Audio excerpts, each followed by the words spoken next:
السلام علیکم کلاس. بسم اللہ الرحمن الرحیم. رب اشرح لی صدری ویسر لی امری واحلل عقدۃ من لسانی یفقہوا قولی رب زدنی علما. تو بیٹا آج ہم پڑھیں گے باب صوم سیرت طیبہ. اس میں ہمارا عنوان ہے فتح مکہ. بیٹا آپ لوگوں کو یاد ہو آپ نے 6 کلاس میں صلح حدیبیہ پڑھا تھا، جس میں مسلمانوں اور قریش مکہ کے درمیان یہ طے پایا تھا کہ دونوں 10 سال تک جنگ نہیں کریں گے. عرب قبیلے جس فریق کے ساتھ ملنا چاہیں مل جائیں. تو بیٹا مکہ مکرمہ میں 2 مشہور قبیلے تھے، قبیلہ بنو خزاعہ اور قبیلہ بنو بکر. تو مسلمانوں جو قبیلہ بنو خزاعہ تھا وہ مسلمانوں کے ساتھ مل گیا، اور جو بنو بکر تھا وہ قریش کے ساتھ مل گیا. ان کے آپس میں پرانے دشمنی چلی آ رہی تھی. اس پرانی دشمنی کی وجہ سے بنو بکر نے بنو خزاعہ پر رات کی طریقے میں حملہ کر دیا. بنو خزاعہ نے بھاگ کر مجبوراً خانہ کعبہ میں پناہ لی، کیونکہ خانہ کعبہ میں کسی کا قتل کرنا حرام ہے. بنو خزاعہ نے سمجھا کہ شاید ہم بچ جائیں گے، لیکن بنو بکر نے خانہ کعبہ کی حرمت کا بھی خیال نہیں رکھا اور بنو خزاعہ کا خون بہایا، اور قریش مکہ نے اس کام میں بھرپور ان کا ساتھ دیا. تو بنو خزاعہ کا ایک وفد جو ہے آپ صلی اللہ علیہ وسلم کے کچھ لوگ گروپ بن کے کچھ لوگوں کا آپ صلی اللہ علیہ وسلم کے خدمت میں حاضر ہوئے اور عرض کی کہ یا رسول اللہ، قریش اور بنو بکر نے معاہدے کی صلح حدیبیہ کا جو معاہدہ ہوا تھا اس کی خلاف ورزی کی ہے اور خانہ کعبہ کی حرمت کا بھی خیال نہیں رکھا. ہم آپ صلی اللہ علیہ وسلم کے مددگار ہیں، ہماری مدد کریں. تو آپ صلی اللہ علیہ وسلم نے حضرت زمرہ کو جو ہے 3 شرائط دے کر مکہ کی طرف روانہ کیا، کفار مکہ کی طرف. جیسے صلح حدیبیہ کے موقع پر کفار نے حضرت ابو سفیان کو آپ صلی اللہ علیہ وسلم کی خدمت میں 6 شرائط کے ساتھ بھیجا تھا، اسی طرح آپ صلی اللہ علیہ وسلم نے حضرت زمرہ کو 3 شرائط کے ساتھ بھیجا. 3 شرائط کون سی تھیں؟ پہلی شرط تو یہ تھی کہ بنو خزاعہ کے جن لوگوں کو قتل کیا ہے ان کا بدلہ دیں، خون بہا دیں. دوسری شرط تھی کہ بنو بکر کی حمایت کرنا چھوڑ دیں، اور تیسری شرط تھی کہ بنو معاہدہ حدیبیہ کے ختم کرنے کا اعلان کریں. قریش مکہ کو سمجھ ہی نہیں آئی، انہوں نے جلد بازی میں تیسری شرط قبول کر لی. لیکن جلد ہی پھر ان کو احساس ہوا کہ یہ ہم نے غلط کیا ہے. تو انہوں نے کیا کیا کہ حضرت ابو سفیان کو اپنا نمائندہ بنا کر آپ سے وسلم کی خدمت میں بھیجا کہ یہ ہم سے غلطی ہو گئی، ہم یہ معاہدہ دوبارہ سے جاری رکھنا چاہتے ہیں. لیکن آپ صلی اللہ علیہ وسلم نہیں مانے. پھر وہ صحابہ کرام سے ملے، حضرت ابو سفیان صحابہ کرام بھی نہیں مانے، تو وہ واپس چلا گیا.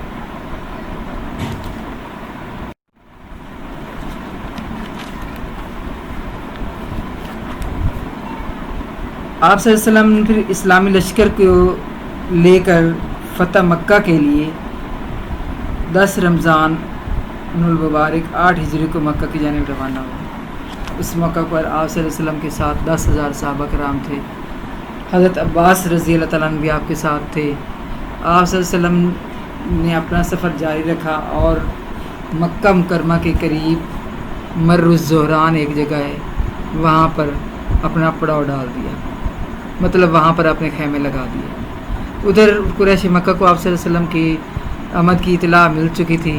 انہوں نے 3 لوگوں کو تحقیق کے لیے ابو سفیان، حکیم بن حزام اور بدیل بن ورقہ کو بھیجا کہ پتہ کریں کہ واقعی یہ اطلاع سچ ہے. تو وہ لوگ جب وہاں پہنچے، آپ صلی اللہ علیہ وسلم کے خیمے کے پاس پہنچے، تو آپ صلی اللہ علیہ وسلم نے خیمے کی حفاظت کے لیے کچھ لوگوں کو مقرر کیا ہوا تھا. ان لوگوں نے حضرت ابو سفیان کو دیکھ لیا، وہ پکڑ کر آپ صلی اللہ علیہ وسلم کے پاس لے گئے. آپ صلی اللہ علیہ وسلم نے ابو سفیان کو کچھ بھی نہیں کہا، بس اس کو اسلام کی دعوت دی، اور وہ حضرت ابو سفیان نے دعوت قبول کر لی، ایمان لے آئے. اور پھر آپ صلی اللہ علیہ وسلم نے جو ہے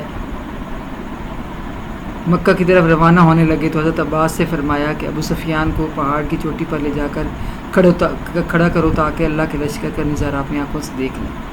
تو جب حضرت ابو سفیان نے دیکھا کہ مسلمان اتنی بڑی تعداد ہیں، اللہ تعالیٰ کی مدد ان کے ساتھ ہے اور ایمان تو لا چکے تھے، تو انہوں نے حضرت ابو سفیان نے آپ صلی اللہ علیہ وسلم کا لشکر دیکھ لیا.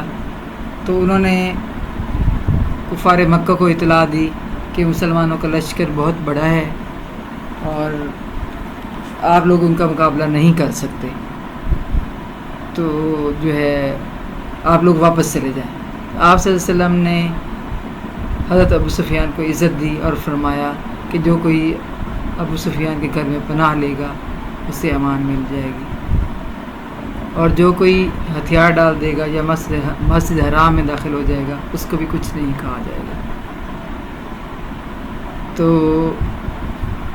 اس کے بعد آپ صلی اللہ علیہ وسلم مکہ مکرمہ میں داخل ہوئے، اور آپ صلی اللہ علیہ وسلم نے اسلامی لشکر کو 3 حصوں میں تقسیم کیا۔ ان میں سے ایک حصے کے سپہ سالار حضرت خالد بن ولید تھے۔ حضرت خالد بن ولید سے لڑنے کے لیے کفار کے کچھ لوگ آئے، تو حضرت خالد بن ولید نے 13 کفار کو واصل جہنم کر دیا، یعنی کہ ان کو قتل کر دیا، اور باقی ڈر کر بھاگ گئے۔ تو حضرت خالد بن ولید مکہ مکرمہ کی گلی کوچوں سے ہوتے ہوئے صفا پہاڑی پر حضور اکرم صلی اللہ علیہ وسلم سے جا ملے۔ اس موقع پر آپ صلی اللہ علیہ وسلم نے ان کے ہاتھوں ایک بہت بڑے بت کا خاتمہ کروایا۔ مسجد حرام میں داخلہ۔ اس کے بعد آپ صلی اللہ علیہ وسلم انصار اور مہاجرین کے ساتھ مسجد حرام کے اندر تشریف لائے۔ جب آپ داخل ہو رہے تھے تو آپ اپنی اونٹنی پر سوار تھے، اور آپ صلی اللہ علیہ وسلم کا سر جھکا ہوا تھا۔ آپ نے سب سے پہلے حجر اسود کو چوما اور اپنی اونٹنی پر بیت اللہ کا طواف کیا۔ طواف کے بعد آپ صلی اللہ علیہ وسلم نے حضرت عثمان بن طلحہ سے خانہ کعبہ کی چابی لی۔ اس وقت آپ صلی اللہ علیہ وسلم کے ہاتھ میں ایک کمان تھی، اور خانہ کعبہ کے اندر 360 بت رکھے ہوئے تھے۔ آپ اسی کمان سے خانہ کعبہ کے بتوں کو توڑتے جاتے تھے اور فرماتے جاتے تھے، حق آ گیا اور باطل مٹ گیا، بے شک باطل مٹنے ہی والا ہے۔ اس کے بعد آپ صلی اللہ علیہ وسلم خانہ کعبہ کے جو ہے اندر نماز پڑھائی اور باہر تشریف لائے، تو کفار مکہ جو تھے وہ صفے باندھ کر کھڑے تھے، پتہ نہیں آپ صلی اللہ علیہ وسلم ہمارے ساتھ کیا سلوک کریں گے۔ لیکن آپ صلی اللہ علیہ وسلم نے اللہ تعالیٰ کی حمد و ثنا کے بعد فرمایا ہے، قریش کے لوگوں تمہارا کیا خیال ہے میں تمہارے ساتھ آج کیا سلوک کروں گا؟ تو وہ بولے آپ شریف بھائی ہیں اور شریف بھائی کے صاحبزادے ہیں۔ آپ صلی اللہ علیہ وسلم نے فرمایا تو میں تم سے آج وہی سلوک کروں گا جو حضرت یوسف علیہ السلام نے اپنے بھائیوں سے کیا تھا۔ آج کے دن تم پر کوئی سرزنش نہیں، جاؤ تم سب آزاد۔ اس کے بعد آپ صلی اللہ علیہ وسلم نے تمام کفار مکہ کو معاف کر دیا، اور آپ صلی اللہ علیہ وسلم کے اس عفو درگزر سے متاثر ہو کر بہت سارے کفار مکہ آپ صلی اللہ علیہ وسلم پر ایمان لے ہیں۔ ٹھیک ہے بیٹا، اس کے بعد ہم جاتے ہیں مشق کی طرف۔ تو مشق میں اپنا پہلا سوال ہے فتح مکہ کا پس منظر۔ پس منظر میں نے آپ کو پہلے بھی بتایا تھا، پس منظر کا مطلب ہوتا ہے کیا وجہ بنی کہ آپ صلی اللہ علیہ وسلم فتح مکہ کے ارادے سے گھر سے نکلے۔ تو پس منظر میں آپ صلی اللہ علیہ وسلم آپ نے یہ دیکھنا ہے کہ آپ صلی اللہ علیہ وسلم نے جو ہے کیسے کیا وجہ بنی تھی کہ مکہ فتح کرنے کے لیے چل پڑے تھے۔ اس میں آپ یہ لکھیں گے کہ صلح حدیبیہ میں شروع سے جو میں نے آپ کو بتایا ہے، مسلمان اور قریش مکہ کے درمیان یہ طے پایا کہ دونوں 10 سال تک جنگ نہیں کریں گے۔ عرب قبائل جس فریق کے ساتھ ملنا چاہیں مل جائیں۔ قبیلہ بنو خزاعہ مسلمانوں کا حلیف بن گیا، جبکہ بنو بکر نے قریش کے ساتھ معاہدہ کر لیا۔ پرانی دشمنی کی بنا پر بنو بکر نے بنو خزاعہ پر رات کے طریقے میں حملہ کر دیا۔ بنو خزاعہ نے مجبوراً خانہ کعبہ میں پناہ لی، لیکن بنو بکر نے حرم میں داخل ہو کر بنو خزاعہ کا خون بہایا۔ قریش مکہ نے بنو بکر کا بھرپور ساتھ دیا۔ بنو خزاعہ کے ایک وفد نے رسول صلی اللہ علیہ وسلم کی خدمت میں حاضر ہو کر عرض کی، قریش اور بنو بکر نے معاہدے کی خلاف ورزی کی ہے اور خانہ کعبہ کی حرمت کا بھی خیال نہیں رکھا۔ ہم آپ صلی اللہ علیہ وسلم کے حلیف ہیں، آپ صلی اللہ علیہ وسلم ہماری مدد کریں۔ دوسرا سوال ہے حضرت ابو سفیان رضی اللہ تعالیٰ عنہ کے بارے میں آپ کیا جانتے ہیں؟ حضرت ابو سفیان رضی اللہ تعالیٰ عنہ آپ صلی اللہ علیہ وسلم کے چچا زاد بھائی تھے، قریش مکہ کے سردار تھے۔ ان کی بیوی کا نام ہندہ تھا۔ قبول اسلام سے پہلے آپ صلی اللہ علیہ وسلم قبول اسلام سے پہلے حضرت ابو سفیان جو ہے اسلام دشمن میں سب سے آگے تھے۔ فتح مکہ کے موقع پر انہوں نے اسلام قبول کیا۔ آپ صلی اللہ علیہ وسلم نے حضرت ابو سفیان کو عزت دی اور فرمایا کہ جو کوئی ابو سفیان کے گھر میں پناہ لے گا اسے امان ہے۔ ان کی ایک بیٹی آپ صلی اللہ علیہ وسلم کی زوجہ بھی تھی۔ صلح حدیبیہ کے موقع پر جب قریش مکہ کو اپنے بے عہدی کا احساس ہوا تو انہوں نے ابو سفیان کو اپنا نمائندہ بنا کر بھیجا تاکہ حدیبیہ کا معاہدہ دوبارہ سے جاری رکھا جا سکے۔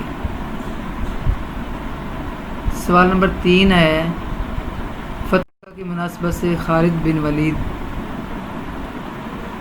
پر نوٹ۔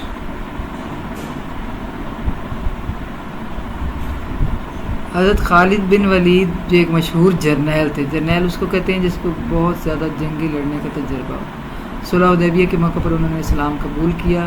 فتح مکہ کے موقع پر جب حضور اکرم صلی اللہ علیہ وسلم مکہ مکرمہ میں داخل ہوئے تو آپ نے اسلامی لشکر کو 3 حصوں میں تقسیم کیا، ان میں سے ایک حصے کے سپہ سالار حضرت خالد بن ولید تھے۔ حضرت خالد بن ولید کے لشکر سے لڑنے کے لیے قریش کے کچھ نوجوان آگے آئے تو آپ رضی اللہ تعالیٰ نے 13 کفار کو ڈھیر کر دیا، باقی سرد کے ڈر کر بھاگ گئے۔ اس کے بعد حضرت خالد بن ولید مکہ مکرمہ کے گلی کوچے سے ہوتے ہوئے صفا پہاڑی پر آپ صلی اللہ علیہ وسلم سے جا ملے۔ اس موقع پر آپ صلی اللہ علیہ وسلم نے ان کے ہاتھوں ایک بہت بڑے بت کا خاتمہ کروایا۔ سوال نمبر 4 ہے، حضور اکرم صلی اللہ علیہ وسلم کا فتح مکہ کے موقع پر مسجد حرام میں داخل ہونے کا منظر۔ آپ صلی اللہ علیہ وسلم انصار اور مہاجرین کے ساتھ مسجد حرام میں داخل ہوئے۔ آپ صلی اللہ علیہ وسلم اپنے اٹھنی پر سوار تھے اور آپ کا سر جھکا ہوا تھا۔ آپ نے سب سے پہلے حجر اسود کو چوما اور پھر بیت اللہ کا طواف کیا۔ طواف کے بعد آپ صلی اللہ علیہ وسلم نے عثمان بن طلحہ سے خانہ کعبہ کی چابی لی۔ اس وقت آپ صلی اللہ علیہ وسلم کے ہاتھ میں کمان تھی اور بیت اللہ کے اندر 360 بت رکھے ہوئے تھے۔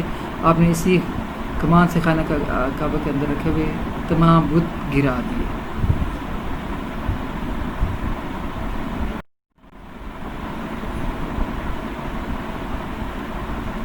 اس کے بعد ہے